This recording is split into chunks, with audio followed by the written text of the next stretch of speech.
ملكوعات زخونة تمهارو كم نقصات وزملخلو بيت مرتي اتخاو كلهم زتصبغن زملك عن كايل نقصات كوين نرخبو كايل أفتت مرتويت زملك عن استخبرن بما نمسو زينك كأن وديو قنت حقي بقول راح عينتو زعورة كل سبب بملكوع ترايو زمزنو العالم زنبر وديو قن حدا مشت عينتو تغفت له حيال تنقاليتو تمرتويت خم تقدمو فتيمو يفلت أنيرو كايل استوها عدل بتخكل كيتات قامق تعرفن كله دما اتبو ملكوع قد تحاوي زنبره كفؤ مننتو ندقتو تصمو ملكوعو نمستيات كواز دنقص كفؤ فترات يغير حجي كل غفاته بدقير رأس لزنهره ناو حق زوف قرصو تاريخي وطرح دما يسبر كاوز ولد قرامبر فقرن زي فلت سوقن كافت زحاسوهن لعل خبيدي نيرو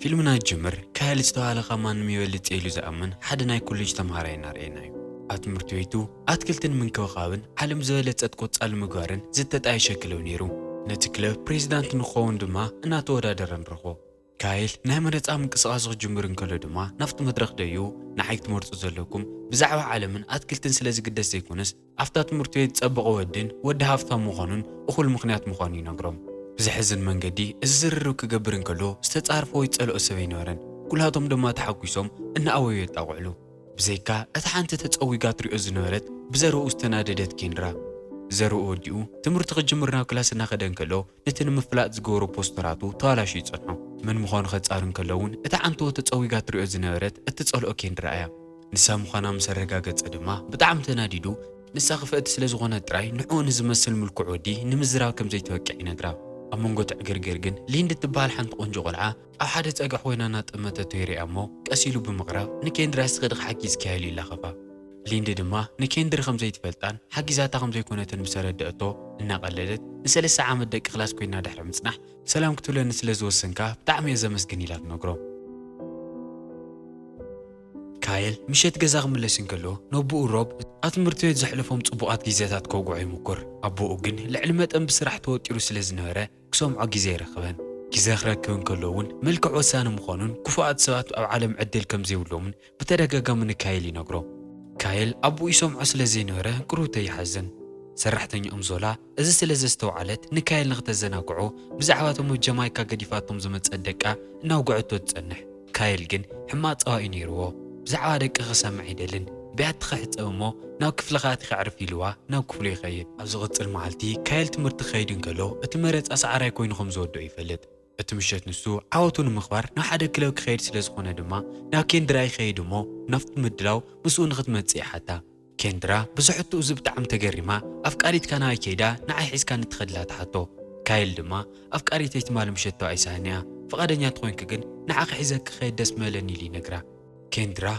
إز قبر زلو قال حماق عاسيو مخانون كان تفلتت كل سو كان أي عدل يقبو إلى تأمن سلز نورت عدمو تقبله مسؤول غد كيد فقادنيا تخون أتمسلي تغيرو نفط مدلاوي وصدنا مو كايل دقيمون اللي ندير أخوا كم تنسو زقورلو كتزنا قاعد مصت مسيلو قريونا وقاعد يتصنحمو اتو زنا برچقوتات العلاقه كيد كلا مستأنا قاعد كوينات تسرح خمزه لا يفلت ويندي سدرا بطعم دخاتم سلازغونو نفس غبارت مرتويت بسكولارشيب ياتا أوز تسرحوا لزلا مخناد ما ماتشو بيتشو زبهال كيدا غطريقت من بوتا سلازنوره ناو مقو عز زخون كرشن مأكاويو كايل زخصم عنكلو كد محجو هيوتو صعرام سو قطيمو سلازي يفلت بطعم يدنق ويندي نغازيت ازخون فوتو خلعلو تحطمو بطعم دسيولو قدمت فوتو ملعلوم كايلو كدانو زنورت روزو صيهوامو كلت يوم يفاتو يغمز جمرو قلت نغاري نيرو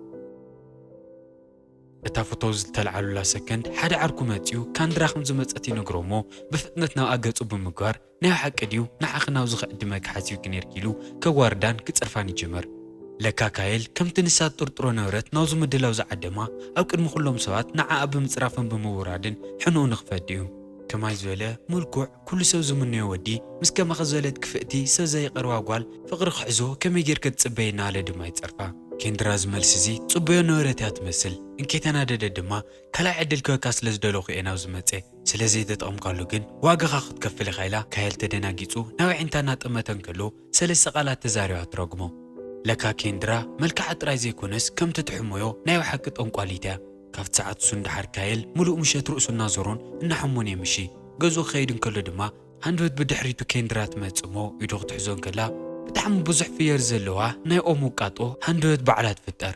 ድሕሪ ደቃይቕ ካይል ካብቲ ጸልማት ወፂኡ ደጊምና መስትያት ክርኢ እንከሎ ገጹን ሙሉእ ሰውነቱን ሙሉእ ንሙሉእ ይተባላሽ ዘሎ።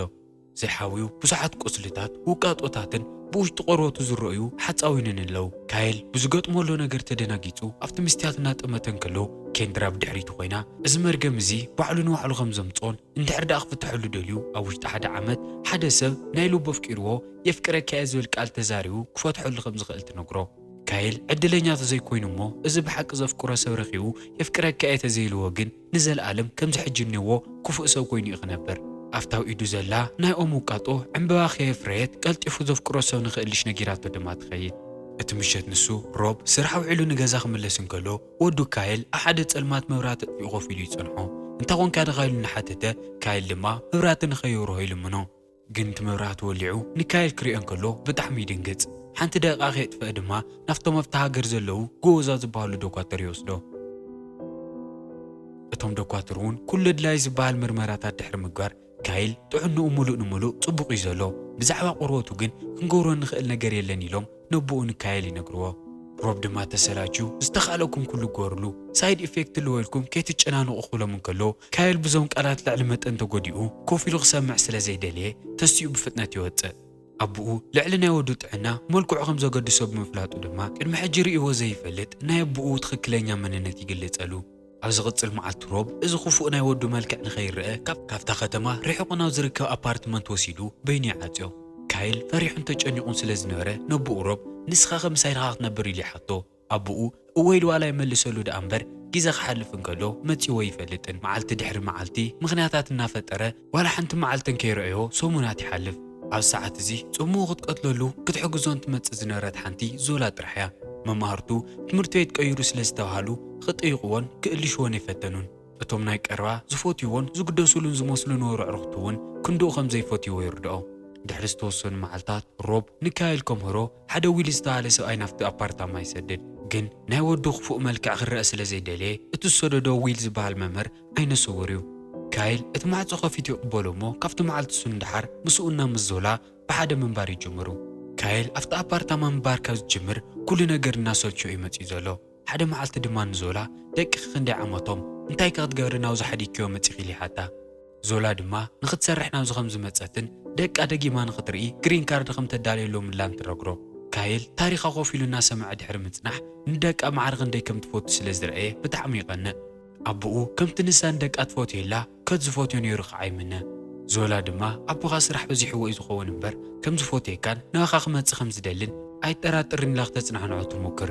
ግን ንካይል እዚ ታሪክ እዚ ንምእማን ኣዝዩ ፈታኒ ነገር እዩ ነይሩ። ኣብቲ ዝቕጽል ምሸት ድማ ነብኡ ክድውለሉ ይሞክር። ግን ስልኩ ይሰርሕ ስለ ዘይነበረ ከም ዝፈትዮን ከም ዝግደሰሉን ምምሳል ንኸቋርፅን ኣብ ዘይመጽእ ክመጽእ እናበለ ቃል ንኸይኣትን ነጊርዎ ድሕሪ ነዊሕ ግዜ ንኽንቀሳቐስ ብሞተሩ ገይሩ ናብቲ ከተማ ይወፅእ። ካይል ካብ ገዝኡ ካብ ዘይወፅእ ዋላ 5 ወርሒ ይቁፅር ደኣ እምበር እቶም ኣዕርኽቱን መማህርቱን ብጣዕሚ ይናፊቕዎም ነይሩ። ካሊእ ዝኸዶ ቦታ ስለ ዘይነበሮ ድማ ክሪኦም ኢሉ ይኸይድ እሞ ናይ ሃሎዊን በዓል እናኽበሩ ይጸንሕዎ። ካይል ኣብ መንጎቶም ተምሃሮ ኬንድራ እናተዘናግዐትን እናተጫወተትን ይርአ እሞ ብፍጥነት እናጎየ ብምኻድ እቲ መርገም ንኽተቋርጸሉን ንኽትምሕሮን ይልምና። ካንድራ ድማ እዚ መርገም ዝስበር እንድሕር ደኣ ሰብ ናይ ሓቂ ኣፍቂርዎን የፍቅረካ ኢሉ ነጊርዎን ምዃኑ ተስታውሶ። ኣብ ሰዓት እዚ ካይል እተን ቃላት ንሰን ዝረኽበን ካብ ኣፍቃሪቱ ጥራሕ እዩ። ኣብ መንጎቶም ተምሃሮ ክእልሻን ከሎ ድማ ምስቱ ናይ ቀረባ ዝፈትዮ ዝነበረ ዓርኩ እናተሰዓዓመት ይርአ። እዚ ኸይኣኽሎ ተሓቢኡ ክሰምዖም እንከሎ እታ ኣፍቃሪቱ ካይል ብምጥፍኡ ብጣዕሚ እያ ተሓጒሳ ነይራ። ምስኡ ንኽትከውን ጥራይ ሕማቕ ሰብ ምዃን ከም ዝሰልችያን ንሱ ኸ ዝጠፍእ እንድሓር ጽቡቕ ከም ዘላን ድማ ትዛረብ። ካይል ብጣዕሚ ተናዲዱ ኣብኡ ዝጸንሐ ንብረት እናተራግሐ እንከሎ ሊንዲ ክትዛረብ ክትመጽኦ እንከላ ጠጠው የብል። ንሱ ገጹ ክሓብእ እናሞከረ ሊንዲ ዋላ መን ምዃኑ ይትፍለጥ ኣፍቃሪቱ ንካይል ብዚ ፍጥነት እዚ ናብ ካሊእ ሰብ ክትሓልፍ ከም ዘይተጸበየታ ትነግሮ። ካልኦት ሰባት እንታይ ይብሉን እንታይ ይሓሱን ኣይፈልጥን። ግን ኣኑ ካይል ጥዑይ ሰብ ኮይኑ እዩ ዝርአየኒ ኢላ ክትዛረብ እንከላ ካይል ንእሽተይ ደስ ይብሎ። ንድሕሪት ክምጠል እንከሎ ድማ ሊንዲ ከም ዝኸደትን መነፀራ ገነፍቱ ትዛረብሉ ነበረ ቦታ ከም ዝረስዖቶን ይርኢ። ኣብ ዝቕጽል መዓልቲ ካይል ብሞባይሉ ሶሻል ሚድያ እናተጠቐመ እንከሎ ኣብቲ ዝተረገመሉ መዓልቲ ምስ ሊንዲ ዝተለዓሎ ፎቶ ይርኢ።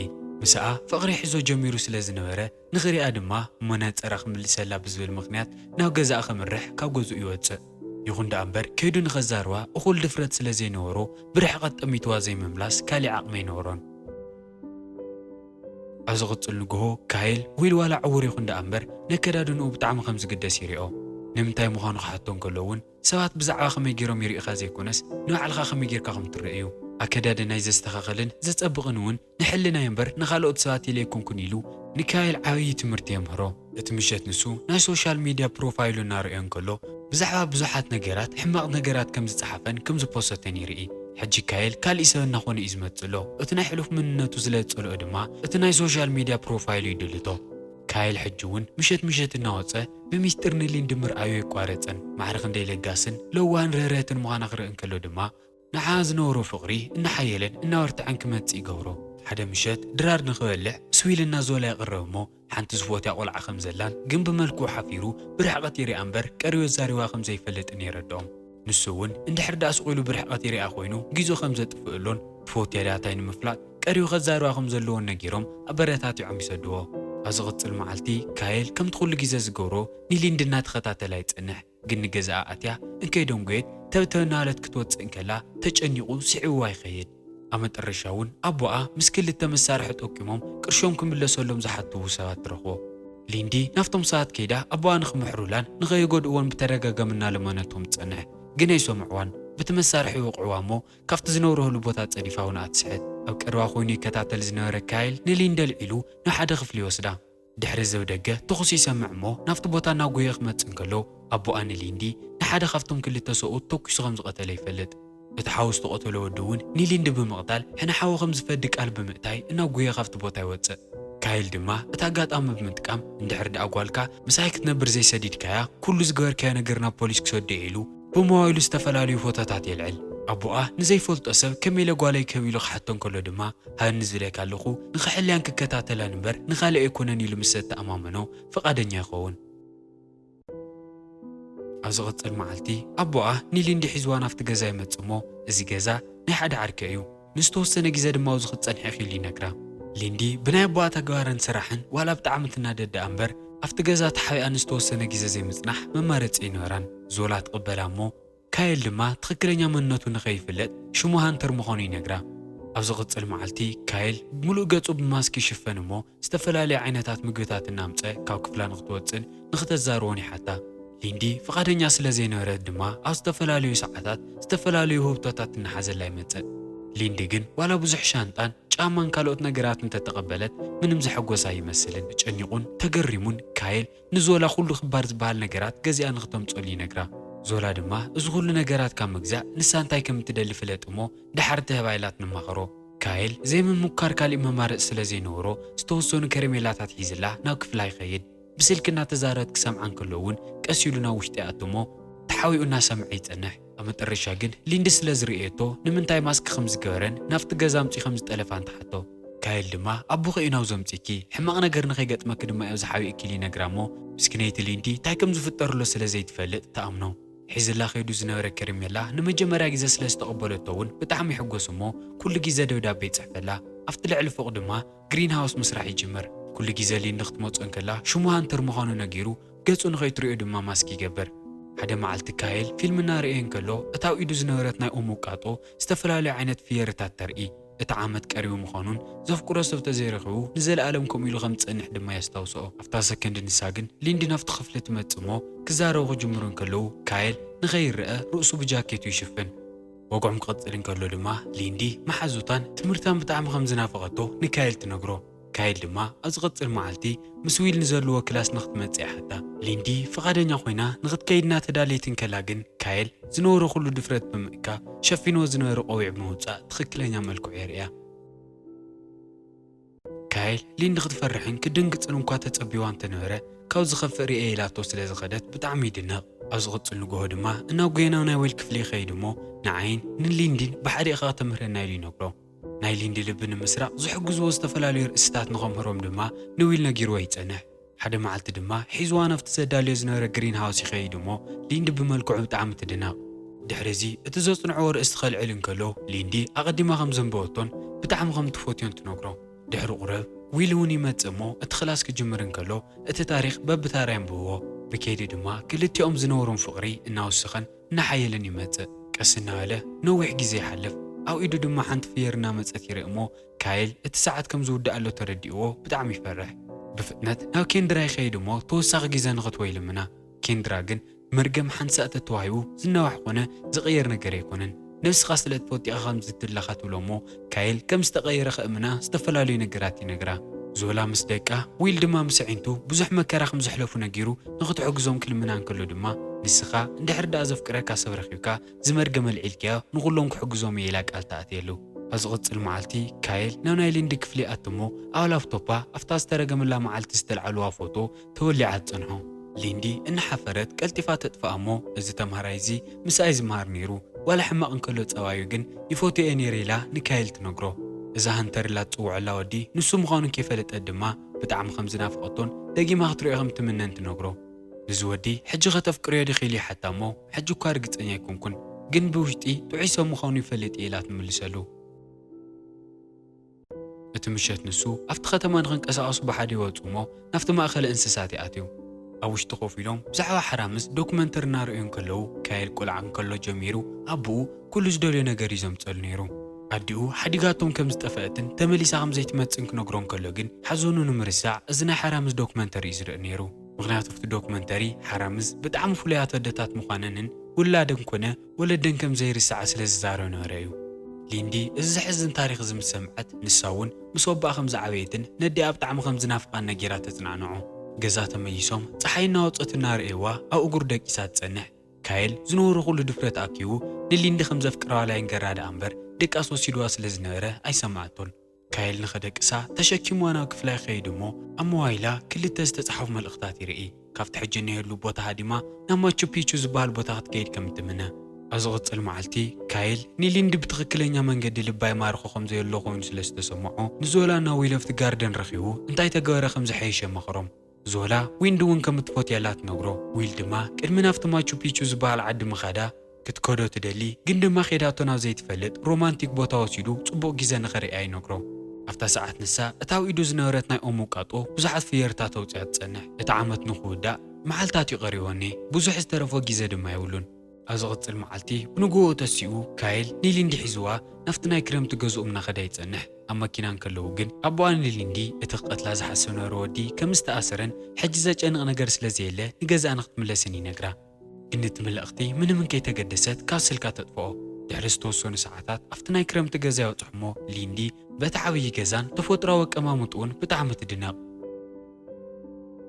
ቁሩቲ ዕሪፎም ውጋዕ ክጅምሩ እንከለዉ ሊንዲ ብዛዕባ ኣዲኣ ንካይል ትነግሮ ኣብ ገዝኡ ምንባር ካብ እትጅምር ድማ ብዛዕባ ኣቦኣን ህይወታን ምጭናቕ ገዲፋ ሕጉስቲ ኮይና ምንባር ከም ዝጀመረት ተረድኦ እቲ ምሸት ንሱ ኣብቲ ተኻኻላይ እናተንቀሳቐሱ ጸኒሖም ልዕሊ መጠን ይቀራረቡ እሞ ካይል ንኽስዕማ ቁሩተ የቐሪቦ ነይሩ ግን ሃንደበት ናይ ሊንዲ ስልኪ ፀዊዑ ኣቦኣ ልዕሊ መጠን ሓሽ ተጠቒሙ ሆስፒታል ከም ዝኣተየ ይንገራ እሞ ንኽትሪኦ ብፍጥነት ትኸይድ ሒዝዋ ናብቲ ባቡር ጣብያ ይኸይድ እሞ ቅድሚ ምስፋራ ድማ እቲ ብኢዱ ዝፀሓፎ ናይ ፍቕሪ ደብዳቤታት ይህባ ሊንዲ ስቕድ ኢላ ሓንሳብ ትግምጠል እሞ እቲ ነዊሕ ግዜ ዝፅበዩ ነበረ ቃላት ክትዛረቦ ይምነ ግን ብዝሕዝን መንገዲ ሊንዲ ጥዑይ ሰብ ምዃኑ ጥራሕ ነጊራቶ እቲ ባቡር ምንቅስቓስ ጀሚሩ ሊንዲ እቶም ናይ ፍቕሪ ደብዳቤታት ምንባብ ክትጅምር እንከላ ብጣዕሚ ፈትያ ከም ዝነበረ ስለ ዝፈለጠት ብጣዕሚ ትድንግፅ ኣብ ዝቕፅሉ መዓልታት ብተደጋጋሚ ክትደውለሉ ትሞክር ግን ካይል ናብ ፍሬንድ ዞን ዘእተየቶ ኮይኑ ስለ ዝተሰምዖ ስልካ ከልዕሎ ይደልየን ለካ ሊንዲ ካይል ስልኩ የልዕለላ ስለ ዘይነበረ ናብ ዞላና ናብ ዊል ብተደጋጋሚ እያ ትድውልን ቴክስት ትፅሕፍን ነይራ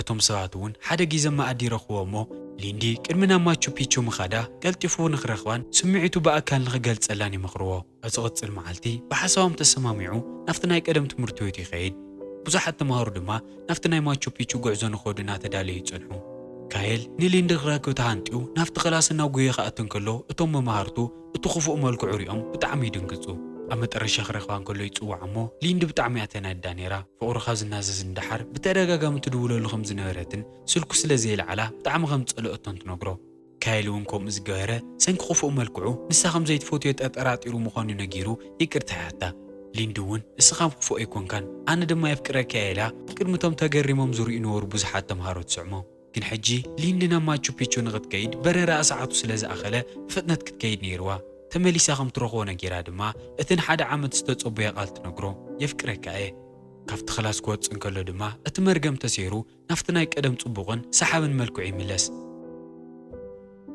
ግን ብዙሕን ከይጸንሐት ሊንዲ ንሃንተር ትብሎ ነገር ስለ ዝነበራ እናጉየት ትወፅእ። ንካይል ሪኣቶ እያ ግን ንትኽፉእ መልክዑ ሃንተር ትእልሽ ስለ ዝነበረት እንከይተገደሰሉ ትኸይድ። ካይል ደድሕሪኣ እናኸደ ትኽክለኛ ፍቕሪ ክሳብ ዝረክብ ክፉእ ኮይኑ ንኽነብር ዝተረጎመ ወዲ ታሪክ ትፈልጥያ ዶ እናበለ ሓታ። ሊንዲ ግን ከምቲ ካልእ ግዜ ዝገብሮ ዝርብሻሉ ስለ ዝመሰላ ንታሪኹ ከይተገደሰት ንሃንተር ምእላሻ ትቐጽል። ግን ናብ ናይ ሃንተር ስልኪ ደው ኢላ ኣብ ናይ ካይል ጁባ እቲ ድምፂ ክትሰምዖን ከላ ናይ ካይል ዘረባ ንኽትሰምዕ ጠጠው ኢላ ዕድል ትህቦ።